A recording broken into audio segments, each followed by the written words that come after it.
Hi everyone, welcome back. The video for today is going to be a slow and close-up version of Opus 60, Etude Number 7 by Matteo Carcassi. This video is really meant to be more of a reference so that you can use to study and see some of the details in the hands a little bit closer and at slower speeds.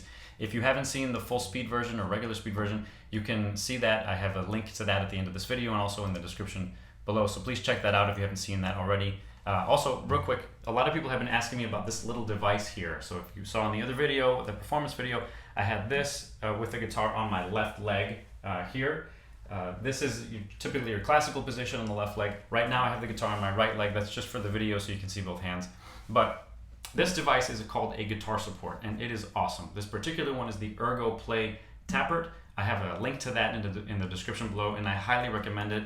I also have a footstool which I also recommend, but this particular item here is extremely comfortable. It's much healthier for the back. You don't have to have one leg up, one leg down, so your hips are more balanced. It helps keep the back straight as well. It's also adjustable in the arms. So if you're interested in that, please check that out. Again, it's called the Ergo Play Tappert and it's in the description below. Okay, so here's the slow and closer version of Opus 60 number 7.